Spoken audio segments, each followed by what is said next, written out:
ہر قسم کی تعریف اللہ کے لیے ہے۔ ہم اس کی حمد بیان کرتے ہیں، اس سے مدد طلب کرتے ہیں، اس سے مغفرت چاہتے ہیں، اپنے نفسوں کو برائیوں اور اپنے برے اعمال سے اس کی پناہ لیتے ہیں۔ جسے اللہ ہدایت دے اسے کوئی گمراہ کرنے والا نہیں، اور جسے وہ گمراہ کرے اسے کوئی ہدایت دینے والا نہیں۔ میں گواہی دیتا ہوں کہ ایک اللہ کے سوا کوئی معبود برحق نہیں، اس کا کوئی شریک نہیں، اور میں گواہی دیتا ہوں کہ محمد اللہ کے بندے اور اس کے رسول ہیں۔ اللہ کا فرمان ہے، اے لوگو جو ایمان لائے ہو، اللہ سے ڈرو جیسا کہ اس سے ڈرنے کا حق ہے۔ تم کو موت نہ آئے مگر اس حال میں کہ تم مسلم ہو۔ لوگو اپنے رب سے ڈرو جس نے تم کو ایک جان سے پیدا کیا اور اسی جان سے اس کا جوڑا بنایا، اور ان دونوں سے بہت سے مرد و عورت دنیا میں پھیلا دیے۔ اس اللہ سے ڈرو جس کا واسطہ دے کر تم ایک دوسرے سے اپنے حق مانگتے ہو، اور رشتہ و قرابت کے تعلقات کو بگاڑنے سے پرہیز کرو۔ یقین جانو کہ اللہ تم پر نگرانی کر رہا ہے۔ اے ایمان والو، اللہ سے ڈرو اور ٹھیک بات کیا کرو۔ اللہ تمہارے اعمال درست کر دے گا اور تمہارے قصوروں سے درگزر فرمائے گا۔ جو شخص اللہ اور اس کے رسول کی اطاعت کرے اس نے بڑی کامیابی حاصل کی۔ اما بعد، میں خود کو اور آپ کو اللہ کے تقوی کی وصیت کرتا ہوں، ایک ایسے موسم میں جس میں تقوی کے نشانات روشن ہوتے ہیں۔ اللہ تعالیٰ نے اس میں روزے کی عبادت کو اسی غرض کے لیے اور اسی مقصد کے حصول کے لیے مشروع فرمایا ہے، جیسا کہ اس نے تمہیں پکارا ہے۔ مومنو، تم پر روزے فرض کیے گئے ہیں جس طرح تم سے پہلے لوگوں پر فرض کیے گئے تھے تاکہ تم پرہیزگار بنو۔ ایمانی بھائیو، تم لوگ اس مہینے کے آخری عشرے کے سائے میں جی رہے ہو، اس کے روشن شب و روز کی ہواؤں سے لطف اندوز ہو رہے ہو۔ اس میں تم پر اس کی بھلائیوں کے بادل برس رہے ہیں اور تم پر اس کی برکتوں کے چشمے جاری ہیں۔ اس میں اللہ نے اپنے انعام کی نوازشوں اور اکرام کی بخششوں میں سے وہ کچھ تیار کر رکھا ہے جو تمہارے عام سال اور بقیہ دنوں میں میسر نہیں ہوتے۔ توفیق یاب لوگوں کو ہی اس کا شرف ملتا ہے اور کامیاب لوگ ہی اس سے فائدہ اٹھاتے ہیں۔ چنانچہ وہ اس میں اسی طرح آگے بڑھنے کی کوشش کرتے ہیں جیسے گھوڑے میدان کے آخری حصوں میں سبقت لے جانے کی کوشش کرتے ہیں تاکہ جو لمحے فوت ہو چکے ہیں ان کی تلافی کی جا سکے اور اس کے مقامات تک پہنچا جا سکے۔ اسی کے ساتھ جب مومن بندہ طاعتوں کے محراب میں کھڑا ہو اور عبادتوں کے موسم میں عبودیت اور فروتنی کے مقام پر محنت کر رہا ہو،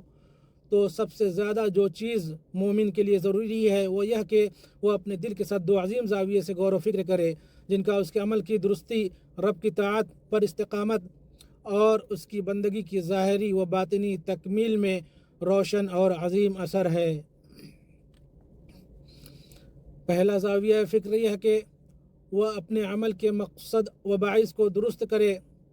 اپنی نیت کو خالص رکھے کہ ایک اللہ وحدہ کی فرما برداری و طاعت میں اس کی بندگی کی تکمیل کرنی ہے، اور اس معنی کو اپنے دل میں ہمیشہ تازہ رکھے، کیونکہ دل اعمال کا مدار اور تمام احوال کا محور ہے۔ اسی لیے اللہ کے نبی صلی اللہ علیہ وسلم نے رمضان میں ظاہری اعمال جیسے صیام و قیام کے ثواب کو دل میں پیوست ایمان کے معانی اور اللہ کے ساتھ صدق کے ساتھ جوڑا ہے۔ ابو ہریرہ رضی اللہ عنہ سے روایت ہے کہ نبی صلی اللہ علیہ وسلم نے فرمایا،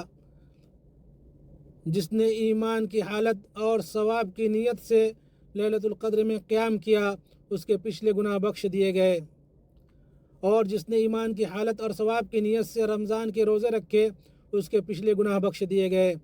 اور ابو ہریرہ رضی اللہ عنہ سے ہی مروی ہے کہ نبی صلی اللہ علیہ وسلم نے فرمایا، جس نے ایمان کی حالت اور ثواب کی نیت سے رمضان میں قیام کیا اس کے پچھلے گناہ بخش دیے گئے۔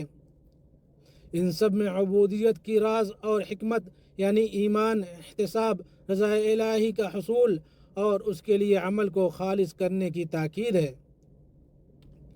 دوسرا زاویہ فکر یہ ہے کہ بندہ جتنا زیادہ اللہ کی اطاعت کرے گا اور اس کے لیے عمل کرے گا اتنا زیادہ اللہ کے آگے منکسر اور متواضع ہوگا۔ اور اس صورت میں طاعت اللہ کی حمد و ثنا کا موجب ہوگی کہ بندے کو اس کی توفیق ملی اور اسے اس بات پر آمادہ کرے گی کہ وہ اللہ کے اس احسان کے بالمقابل اپنی کوتاہیوں کو دو اعتبار سے دیکھے۔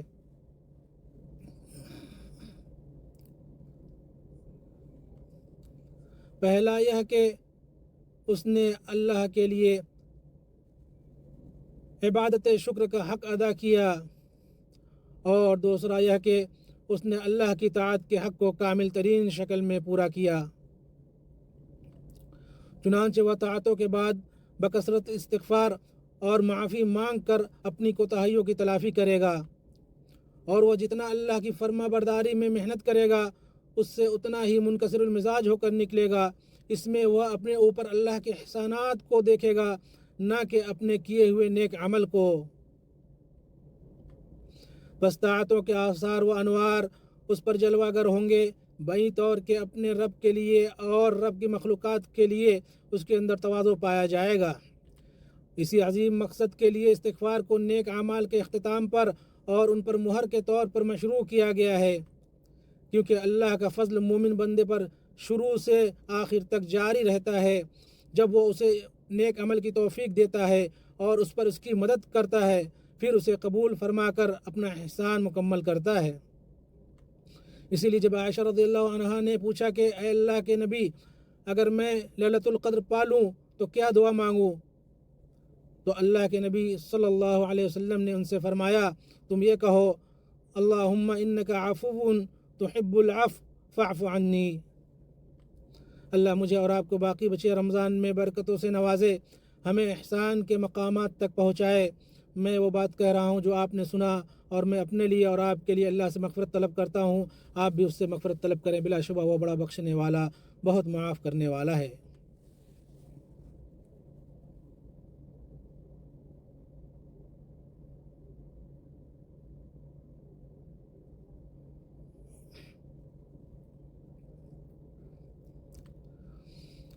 تمام تعریف اللہ کے لیے ہے،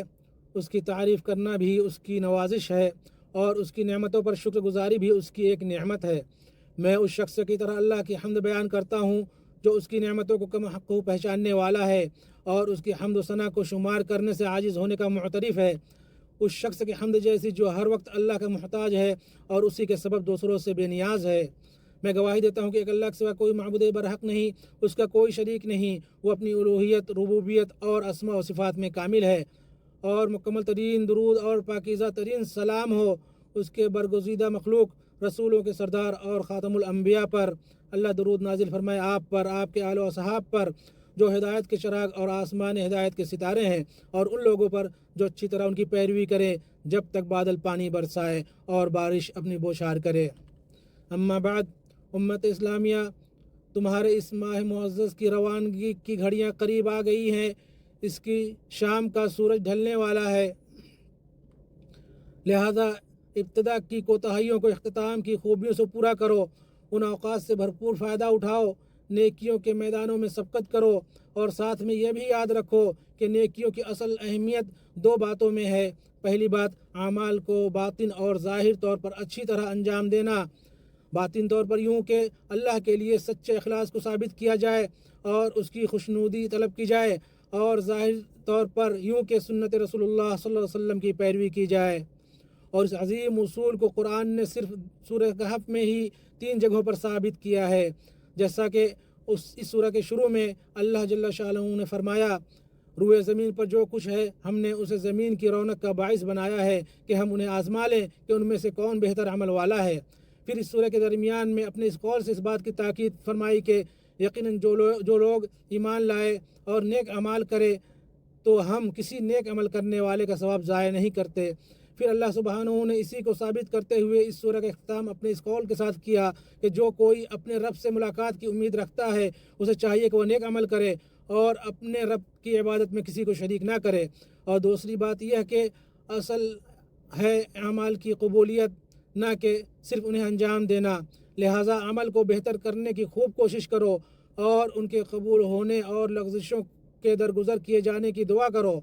اللہ کا فرمان ہے یقیناً جو لوگ اپنے رب کی ہیبت سے ڈرتے ہیں اور جو اپنے رب کی آیتوں پر ایمان رکھتے ہیں اور جو اپنے رب کے ساتھ کسی کو شریک نہیں کرتے اور جو لوگ دیتے ہیں جو کچھ دیتے ہیں اور ان کے دل کپ کپاتے ہیں کہ وہ اپنے رب کی طرف لوٹنے والے ہیں، یہی لوگ ہیں جو جلدی جلدی بھلائیاں حاصل کر رہے ہیں اور یہی ہے جو ان کی طرف سبقت کرنے والے ہیں۔ اللہ کی اس نعمت کو ذہن میں رکھو کہ تمہیں یہ مہینہ نصیب ہوا، تم اس آخری عشرے کے سایہ میں ہو اور اس کی آخر کی روشن راتوں سے انسیت حاصل کر رہے ہو، اور اے مسلمانوں اس پاک جگہ اور اس پاکیزہ سرزمین میں اللہ کی نعمت کا احساس رکھو کہ اس نے امن و ایمان اور یکجہتی اور خوشحالی کے گھنے سائے تلے طاعتوں اور عبادتوں کی ادائیگی کو آسان کر دیا ہے، اور یہ ایسی چیز ہے کہ اس پر ہمیں پاکیزہ ملک کے سربراہان کے لیے دعا کرنی چاہیے کہ اللہ انہیں توفیق و سداد اور قبولیت و مضبوطی سے شاد کام کرے۔ اللہ ہم سے اور آپ سے روزے اور قیام قبول فرمائے اور ہمارے اس معزز مہینے کے باقی بچے ایام میں ہمارے لیے، آپ کے لیے اور امت اسلامیہ کے لیے برکت عطا فرمائے اور اپنے فضل سے ہم سب کو حسن اختتام تک پہنچائے۔ پھر کثرت سے درود و سلام بھیجو سب سے بہترین مخلوق سید الانام پر۔ آپ صلی اللہ علیہ وسلم نے فرمایا تمہارے بہترین دنوں میں جمعہ کا دن ہے، لہٰذا اس دن مجھ پر کثرت سے درود بھیجو کیونکہ تمہارا درود مجھ پر پیش کیا جاتا ہے۔ اے اللہ درود و سلام اور برکت نازل فرما سید الاولین والآخرین، امام المرسلین، خاتم النبیین اور اپنے رحمت للعالمین پر۔ اے اللہ خلفائے راشدین اور ہدایت یافتہ سرداران ابو بکر، عمر، عثمان اور علی سے راضی ہو جا، اور اپنے نبی کے تمام صحابہ سے اور تابعین سے اور ان لوگوں سے جو قیامت تک ان کی پیروی کرے، اور اپنی بخشش اور رضا کے ساتھ ہمیں بھی ان لوگوں میں شامل فرما۔ اے سب سے زیادہ کرم فرمانے والے، اے اللہ اسلام اور مسلمانوں کو غلبہ عطا فرما، کفر اور کافروں کو ذلیل کر اور اس مبارک ملک کو محفوظ و مامون رکھ۔ اے رب العالمین تمام مسلمانوں کے ممالک کو بھی حفظ و امان عطا فرما۔ اے اللہ اس مبارک ملک کو محفوظ و مامون رکھ۔ اے رب العالمین اے اللہ اس ملک کی حفاظت فرما جو حرمین شریفین کا گہوارہ ہے، مسلمانوں کے دلوں کا مرکز اور ہر شر سے ایمان کا ملجا ہے۔ اس ملک کے سربراہان، علماء، عقیدے، مقدسات اور حرمتوں کی حفاظت فرما، اس کے فوجیوں کی حفاظت فرما اور اس کی سرحدوں کی نگرانی کر۔ اے رب العالمین ہر وقت ہر جگہ مسلمانوں کے حالات درست فرما اور کمزور مسلمانوں سے پریشانی اور مصیبت کو دور کر۔ اے سب سے زیادہ رحم کرنے والے اور ان کے اور اپنے دشمنوں پر ان کی مدد فرما۔ اے قوی، اے متین، اے اللہ ہمارے حکمران خادم حرمین شریف اور ان کے ولی عہد کو اس چیز کی توفیق عطا فرما جس میں ملک اور لوگوں کی بھلائی ہو، اور اس کی توفیق دے جس میں دنیا و آخرت کا خیر، نفع اور درستی ہو۔ اے سب سے زیادہ کرم فرمانے والے، اے اللہ ہر چیز پر ان کی مدد فرما اور انہیں اس کی توفیق دے۔ اے اللہ کے بندو اپنے رب کے فضل کو اس کے شکر کے ذریعے برقرار رکھو اور اس کی فرما برداری کر کر اس کی نعمتوں کو محفوظ رکھو، اس کی دعا اور ذکر کو اپنا شعار بناؤ۔ سبحان ربنا رب العزت عما یصفون وسلام علی المرسلین والحمد للہ رب العالمین۔